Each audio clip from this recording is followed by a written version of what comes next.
नमस्कार, मैं हूं दीपक शास्त्री और आप देख रहे हैं YouTube चैनल ज्योतिष गुरुजी। जैसा कि आप जानते हैं, ज्योतिष गुरुजी चैनल के माध्यम से अभी हमारा विषय चल रहा है मैरिज को लेकर के। शादी विवाह में लगातार डिले होने का क्या कारण बनता है और उसका कैसे सटीक निवारण किया जा सकता है, इसी के बीच आज का हमारा विषय है। काफी लोगों के प्रश्न उन्होंने पूछना चाहा कि सर, जो आप उपाय हमें बताते हैं मैरिज जल्दी शादी होने के लिए, जो आप हमें उपाय बताते हैं, उपायों को कितने दिन तक करना चाहिए, यानी कि उपाय कितने दिन में अपना पूर्ण असर दिखा देता है। जिस मनोकामना को लेकर के हम उपाय कर रहे हैं वो 100% कितने दिन में वह उपाय सिद्ध कर देता है, इसी के ऊपर आज का हमारा विषय रहेगा।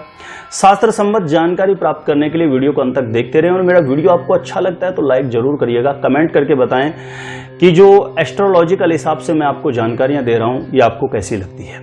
जो लोग भी मेरे चैनल पर पहली बार आए हैं, नए आए हैं, वो मेरे चैनल को इस प्रकार की जानकारियां प्राप्त करने के लिए सब्सक्राइब कर सकते हैं। तो आइए विषय पर आते हैं। शास्त्रों का क्या मत है इसके ऊपर। आप कोई भी अनुष्ठान अपनी मनोकामना सिद्धि के लिए कर रहे हैं, कोई भी पुण्य कर्म आप कर रहे हैं या कोई भी पाप कर्म आप कर रहे हैं, तो इनका जो अच्छा या बुरा परिणाम हो कितने दिन में आपके सामने आ जाता है। तो शास्त्रों में एक क्लॉज लिखा हुआ है, यह मैं मेरे मन से नहीं बोल रहा हूं, यह हमारे जो बुद्धिजीवी ऋषि मुनि थे जिनकी ब्रेन की फ्रीक्वेंसी बहुत ज्यादा हाई लेवल पर वर्क करती थी, उन्होंने इन श्लोकों को लिखा हुआ है और उन्होंने बताया कि त्रिभिर वर्षई त्रिभिर माशई त्रिभिर पक्षई त्रिभिर दिनई अत्युत्कटई पाप पुण्यई रिह फलमश्नुते।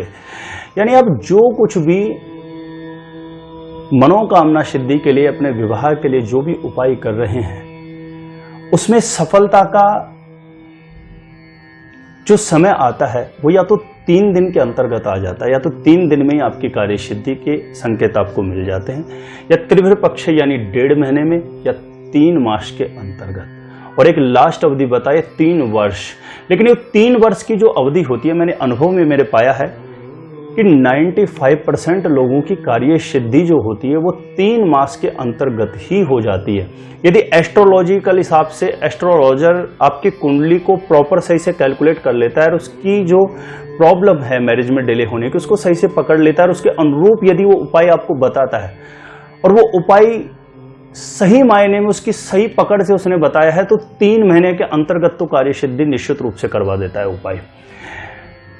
5 से 10% लोग ऐसे होते हैं जिनकी कुंडली के अंदर बहुत ज्यादा कंडीशन खराब होती है, जिसमें विदुर योग बनता है ना, किसको तो मैरिज हो ही नहीं सकती है, कुछ इस प्रकार की कंडीशन बन जाए, या ग्रह बहुत ज्यादा वीक हो मैरिज कराने वाले, तो ऐसे लोगों को 3 वर्ष तक भी उपाय करना पड़ सकता है, क्योंकि इसकी लास्ट अवधि 3 वर्ष तक की भी है। और ऐसा बहुत कम होता है, नहीं तो बहुत बार ऐसी कंडीशंस भी आती है। देखो मैं आपको बताऊं, ऐसा भी नहीं है कि उपाय करके ही व्यक्ति इस दुनिया में सब कुछ कर सकता है। यदि जो व्यक्ति है वो उपाय करते ही उसका कार्य हो जाएगा तो इस दुनिया में फिर दुख तकलीफ बचेगा ही नहीं। 5-10% लोग ऐसे हैं जिनकी कुंडली में एक वो स्थिति ऐसी बन जाती है कि वो चाहे कितना कुछ भी कर ले उसकी कार्य सिद्धि नहीं हो पाती है। वो हर क्षेत्र में है। आप बड़े से बड़ा डॉक्टर किसी का ट्रीटमेंट करने के लिए किसी बड़े से बड़े डॉक्टर का ट्रीटमेंट चलता है आपके पेशेंट के लिए, और वो 100 में से 98% जो होते हैं ना उनको वो ठीक ही करता है, लेकिन 2% उसके पास भी ऐसे आते हैं कि उनके लिए वो हर प्रयास कर लेता है लेकिन फिर भी उनको ठीक नहीं कर सकता, वो अंत में उनकी मृत्यु ही हो जाती है। ऐसे हर फील्ड में, चाहे आप एडवोकेट के फील्ड में जाएंगे तो कुछ ऐसे केस होते हैं जो बड़े से बड़ा वकील भी कर लो तो उसको बाहर नहीं निकाल सकते। जैसे भी आसाराम बापू हैं, इनके पास कोई कमी थोड़ी थी, इतने बड़े बड़े इनके शिष्य हैं, बड़े बड़े पदों पर अभिषिक्त हैं, ना धन की कमी है ना किसी तरीके, लेकिन उन्होंने कार्य ऐसा करा कि बड़े से बड़ा वकील करने के बाद भी आज ये अंदर ही है, इनको बाहर नहीं निकाल सका वो। ठीक इसी प्रकार से हर फील्ड में होता है, हर क्षेत्र में होता है। एस्ट्रोलॉजी के अंदर भी ये कंडीशंस बनती हैं। कुंडली में कभी कभी मैरिज में डिले होने का इतना खतरनाक योग बन जाता है कि उपाय करने के बाद भी बहुत ज्यादा डिले लगातार चलता रहता है। लेकिन मैं एक बात कहना चाहता हूं, उपाय करना कभी बंद नहीं करना चाहिए। कुंडली के अंदर इस स्थिति को कैसे देखा जाता है, क्योंकि अधिकांश लोगों को हम उपाय बताते हैं और उपाय बताते कुछ दिनों बाद उनके कॉल आता है कि गुरुजी बहुत बहुत धन्यवाद, हमारा काम हो गया है, तो हमें बड़ी खुशी मिलती है। तो कुछ लोग ऐसे भी होते हैं, बहुत कम ऐसे लोग होते हैं जो लगातार उपाय करते रहते हैं लेकिन उनका कार्य हो नहीं पाता, लगातार उसमें डिले चलता रहता है। तो ये क्या कारण बनता है, मैं आपको समझा देता हूँ। देखिए, एस्ट्रोलॉजी के अंदर एक बार इसी प्रकार का प्रश्न जो है ना, वो माता देवकी ने गर्गाचार्य ऋषि जी से किया था प्रश्न, है ना, कि महाराज जो कुछ होना है वो होना तय है, तो ये तंत्र मंत्र पूजा पाठ उपाय आदि ये सारे पुरुषार्थ व्यर्थ हैं। तब उन्होंने गर्गाचार्य ऋषि जी ने माता देवकी को उपदेश दिया था, बड़ा सुंदर उपदेश, और ये उपदेश एस्ट्रोलॉजिकल हिसाब से दिया था उन्होंने, कि किसी भी व्यक्ति के जीवन में 3 प्रकार की स्थितियां होती है जो एक ज्योतिषी कुंडली के अकॉर्डिंग कैलकुलेट करता है। मंद योग, मध्य योग और तार योग। यानी किसी की कुंडली के अंदर मंद योग या मध्य योग बनता है तो देवकी जी उस मंद योग और मध्य योग को ज्योतिष पुरुषार्थ, वैदिक पुरुषार्थ, आप जो भी कर्म श्रम करते हैं, बीमार होने पर औषधि सेवन आदि के माध्यम से आप पूर्ण रूप से लाभान्वित हो जाते हैं। या किसी भी शादी नहीं हो रही है तो उसको लेकर के मंद और मध्य योग की वजह से यदि जीवन में अशुभता है और मैरिज में डिले चल रहा है तो उपाय करते ही आपका काम हो जाएगा। लेकिन एक योग बनता है, उसको बोलते हैं तार योग। यदि तार योग किसी व्यक्ति की कुंडली में ग्रह नक्षत्र के अंतर्गत आ गया है तो उसके लिए चाहे कितना भी पुरुषार्थ कर लो, चाहे कितना भी उपाय कर लो, और उसकी यदि स्वास्थ्य खराब हो जाए तो कितने भी बड़े से बड़े डॉक्टर का ट्रीटमेंट आप चला लो, यदि उसकी कंडीशन एक तरीके से बंधन योग आ जाए, जेल में जाने का योग आ जाए, तो ऐसी कंडीशन बन जाती है उस तार योग में कि बड़े से बड़ा एडवोकेट भी आप हायर करते हैं तो वो भी आपको बाहर नहीं ला सकता है। बड़े से बड़ा अनुष्ठान करने के बाद भी वो अनुष्ठान आप पर काम नहीं करता है। लेकिन ये तार योग की जो कंडीशन होती है ये पता चल ही नहीं पाएगी, ये उपाय करने के बाद ही आपको पता लगेगी। मान के चलिए आपके जीवन में कोई समस्या है, परेशानी है, उसके निदान के लिए आप कोई प्रयोग करते हैं और वो मंद और मध्य योग की वजह से है, तो आपको जो अवधि मैंने बताई इसमें 100% 101% आपका काम हो जाएगा।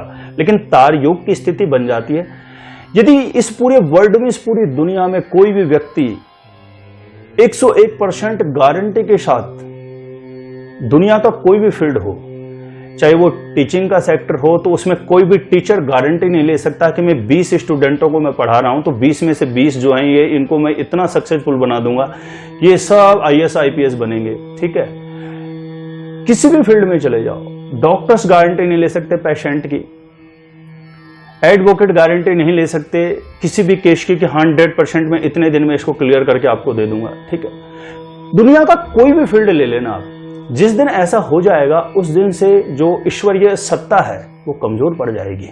क्योंकि जो 13वें खाने की गणित एस्ट्रोलॉजी के अंदर बोली जाती है ना, वो बोली जाती है ईश्वरीय सत्ता को। 12 खाने की गणित करने के बाद भी 13वें खाने की जो गणित होती है वो भगवान के ऊपर आश्रित रहती है। लेकिन ध्यान रहे, जो हम पुरुषार्थ करते हैं, प्रयास करते हैं एस्ट्रोलॉजिकल हिसाब से, डॉक्टर अपने हिसाब से जो ट्रीटमेंट देते हैं, एडवोकेट जो अपने हिसाब से, अपनी बौद्धिक क्षमता के हिसाब से जो किसी का केस लड़ते हैं, या जो अच्छे जो टीचर्स हैं अपने स्टूडेंट के लिए मेहनत करते हैं, तो इनमें सफलता मिलने की 98% से भी ज़्यादा संभावना रहती है। 2% स्थितियां ऐसी होती है कि बहुत ज़्यादा प्रयास पुरुषार्थ करने के बाद भी विफलता मिलती है, और वो उस कंडीशन में मिलती है जब तार योग की स्थिति बहुत बलवान हो जाती है। तो ध्यान रखें प्रिय दर्शकों, आप कभी भी निराश नहीं हो, उपाय तो कंटिन्यू करते रहें। उपाय तो आपकी एक उसी तरीके से काम करता है कि एक कोई नल है बहुत बड़ा, ठीक है, उसमें बहुत ज्यादा गंदगी भरी हुई है और आप साफ जल उसमें डाल रहे हैं। ठीक है, जब तक वो पूरी गंदगी साफ नहीं हो जाती है ना, तब तक उस नल से साफ जल नहीं आ सकता। आप चाहें कि उसमें 2 गिलास 10 गिलास आपने पानी डाला और आप चाहते हैं कि उसमें साफ जल आ जाए, वो डिपेंड करेगा कि उसके अंदर कचरा गंदगी कितनी भरी हुई है। वो पूरी नहीं निकल जाती तब तक उसमें से साफ जल नहीं आ सकता। ठीक इसी प्रकार से आपकी कुंडली के अंदर जो कंडीशंस बनी है, ग्रहों की जो स्थितियां बनी है, उस पर निर्भर करता है। लेकिन शास्त्रीय आधार पर 3 महीने के अंतर्गत जो भी आप उपाय करते हैं उसका निश्चित रूप से मैंने अनुभव में भी पाया है, 95% से ज्यादा लोगों के परिणाम 3 महीने के अंतर्गत आ ही जाते हैं। कुछ ऐसे लोग होते हैं जो तार योग की स्थिति कुंडली में इतनी बलवान होती है कि उनको 3 वर्ष भी लग सकते हैं। तो कुछ लोग ऐसे होते हैं कि चाहे भले ही वो बहुत 1% मानिए कि उनके लिए कुछ भी कर दो, उनका परिणाम नहीं आ पाता है। तो ऐसे लोगों को फिर भगवान की आराधना भजन में मस्त रहना चाहिए और अपना जो प्रारब्ध है उसको काटना चाहिए। थोड़ा समय लग करके हो सकता है। जिस दिन उस नल का पूरा कचरा साफ हो जाएगा, साफ जल डालते ही रहो, कचरा पूरा साफ होने के बाद एक ना एक दिन साफ जल उस नल से जरूर आएगा। मेरी शुभकामनाएं हैं आप सभी को, जितने भी लोग मेरे से जुड़े हुए हैं, मेरे से भी ज़्यादातर लोग जुड़े हुए हैं मैरिज को लेकर के। तो मैं भगवान से प्रार्थना करता हूँ, अपने इष्ट देव से प्रार्थना करता हूँ कि आपका शीघ्र अतिशीघ्र मनोरथ सिद्ध हो। और प्रिय दर्शकों, जो आप उपाय कर रहे हैं उनको पूर्ण श्रद्धा से, विश्वास से, समर्पण भाव से, पूर्ण तन्मयता के साथ करिएगा। ईश्वरीय सत्ता आपका जरूर साथ देती है और निश्चित रूप से आपकी कार्य सिद्धि, जो मैंने बताया, इस समय पर आपकी कार्य सिद्धि अवश्य होती है। मेरी शुभकामनाएं हैं, बहुत बहुत आशीर्वाद आप सभी को। धन्यवाद।